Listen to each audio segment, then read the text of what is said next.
Hey everybody, quick update here on the 40 Ford Coupe build. I got a bunch of stuff painted, so I thought I'd show you where I'm going. Uh, Decided to paint the belly pan thing here and the chassis all orange, kind of a contrast. It's a satin. I didn't have any gloss orange, so I had some of that laying around, so I figured that would work good with it. So so in the front end, the rear end, and then the more rear end, front end parts, I went with a nickel, Krylon nickel color, which ought to contrast pretty good with the orange. And there's no chrome with much chrome with this chassis, so that's why I went that route. Then the exhaust is going to be. I'm gonna get a piece that's a little bit bigger here. That's just Krylon metallic silver, so that'll be a nice contrast on there with the orange. I was going to do the frame a different color, but I decided to just go all one color down there.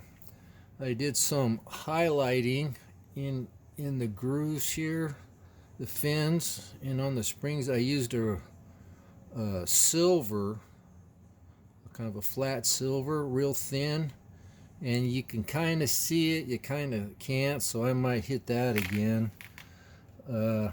Seats and interior, I used a Sharpie here. I did this once before on another car. It turned out pretty good to kind of give it some pleat look, and I did it on the door panels and stuff, so that ought to look pretty good up inside the orange body there. Running boards, I haven't decided if I'm going to do black or leave them white. I mean, realistically, they should be black because, but hey, it's a model, so you can kind of fake it. Motor, a contrasting color. I did had some Boyd specific blue, so I thought that would be a nice contrast when you open up the hood and you see that color in there. Just kind of grab your eyeball a little bit. And I was just trying to decide about white walls or what have you, and I decided for easy sake I just used the stock wheels and tires and the wheel backs, because it was hard to get these wheels inside any of white walls that I had, and I didn't want to try finding new backs and new wheels and all that stuff. I really like those wheels, so I went that route. The dash there, I'll probably do orange, maybe white, I don't know. Anyway, that's where I am at, and it's coming together pretty good as usual. These are Monogram Revell kits, are really nice, and this is the kind of paint I use. I use that for the radiator and stuff like that. If the mats, or the running boards, if I do them black, that you get that can, that's semi-gloss, and you got your satin there, and you got your flat there. You can get all kinds of contrasting colors, and those cans will do forever. And I just want to show you guys how old school I am.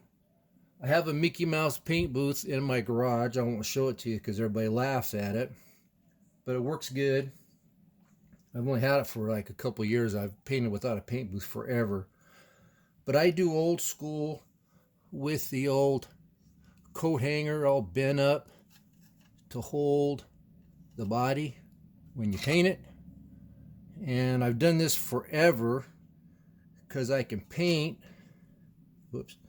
Let me show you here. I can paint it and hold it upside down and kind of paint like from this way, sideways. So my theory was, and back in the day when I learned this from people from back in the day, the dust don't fall down on it, because when you're done, you just take the little hook, where it is, there it is, the little hook from the coat hanger, and you just hang it up, hanging on my light there, and you let it dry. And that'll work good.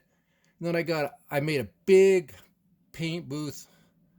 We won't tell you what I made it out of, but it's big, so I can hold this inside the paint booth, and spray it and keep it upside down and have lots of room. Got the fan going now, nothing gets on it. And then I'm done, I either hang it up in the paint booth for a while, or right beside it I have a little place to hang it, so it's sitting and drying without dust falling on it. That's my theory. It's worked pretty good. And if there's a little bit of dust, you can color sand it. If not, I just leave it, because I don't do show models anymore, so I don't really care. Unless it's a cool model, something I really like, then I'll color sand it really good and try and do a good job. And this one here, that's the way I painted it. I'll show you some of my other stuff eventually. And it's not perfect, and there's a few little dimples. And you can rub more if it was a contest model or something really, really special. I take a chance and color sand it more and get it a little bit flatter. But with a small scale like this, I'm always scared of rubbing through, and I hate stripping and repainting. I hardly ever do it. If it gets too bad, I just put decals on it and make a race car out of it. But that turned out pretty good. So that's how I do that. It's not really the, it's just my technique. Anyway, I think that's all I wanted to show you this time. And I'll put some stuff together, give you another look at it, see which way I'm going, and you guys tell me what you think. Anyway, thanks for watching, and thanks for subscribing, and we'll talk to you in a day or two and show you where I'm at. See ya.